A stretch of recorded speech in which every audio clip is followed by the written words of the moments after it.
ঈশিতা ঈশিতা কি আমার x call দিছে, ওঠো ওঠো। তো যাও ড্রয়িং রুমে যা কথা বলো, দেখো আমি আরামে শুয়ে আছি। ওমা, কত আরামে শুয়ে আছি, আমার আরামের কথা কি তুমি চিন্তা করো? আমার আরামের কথা তো আমার আম্মু ছাড়া কেউ চিন্তা করে না। আচ্ছা কি এই যে এমন দেখতে হয়েছে? কয়েকদিন আগে পিঠের যন্ত্রণা ঘুমাইতে পারতাম না। এখন পিঠে এই বালিশ দিয়ে এভাবে প্রেগন্যান্সি পিলে দিয়ে শুইলে আমি কতটা আরামে ঘুমাই সারা রাত। আর এই বালিশ আমি কোথা থেকে নিয়েছি জানো? কোত্থেকে নিছো? এই তো ড্রিম ফ্যাশন বিডি থেকে। আমি তুমি যে বালিশটা এনে দিছিলা আমাকে কিছুদিন আগে, হুম। ওইটার কাপড়ের মান এত বাজে ছিল, ওটা তুলা বের হয়ে গেছে, ওটা একদমই নষ্ট হয়ে গেছে জানো। হুম। পরে তো তোমার ভয় বলি নাই, আম্মুর সাথে শেয়ার করলাম, পরে আম্মু আমাকে এই বালিশটা এনে দিল। এটা কিন্তু শুধু আমি পেটে না, এটা তো পেট সাপোর্ট দেই। আচ্ছা। আমার পেটের মাংসপেশিতে ব্যথা হইতো অনেক বেশি, প্রেগন্যান্সিতে শুইতে এক কাজ হলে অনেক কষ্ট।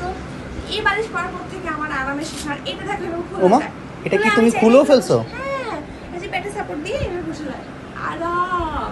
প্রেগন্যান্সি বলে কি এভাবে বসতে পারে না। এই বালিশ থাকার কারণে। এই দেখো আরেকটা ম্যাজিক, দেখো এই যে দেখো আরাম, এই যে দেখো, মানে এটা এত আরাম, এখানে চলে আমি এখানে শুতে পারবো। মানে সব দিক দিয়ে সুবিধা আছে। প্রত্যেকটা প্রোডাক্ট মানে এক কথা আনলিমিটেড। আমার আম্মু ছাড়া তো আমার কথা কেউ চিন্তা করে না, তুমি তো করোই না, খুবই ভালো। আর আমি কিন্তু কমেন্টে আমার ক্যাপশনে ওদের পেজের লিংক দিয়ে দিব, যে প্রেগনেন্ট আপুরা আছেন চাইলে কিন্তু আমার মতো আপনারা এই পিলোটা অর্ডার দিয়ে প্রেগনেন্সি কাটাতে পারেন খুব শান্তিতে। আপনাদের প্রেগনেন্সিতে কোনো ঝামেলাই থাকবে না, কোনো কষ্টই থাকবে না যদি থাকে এই প্রেগনেন্সি পিলো। তো আল্লাহ হাফেজ।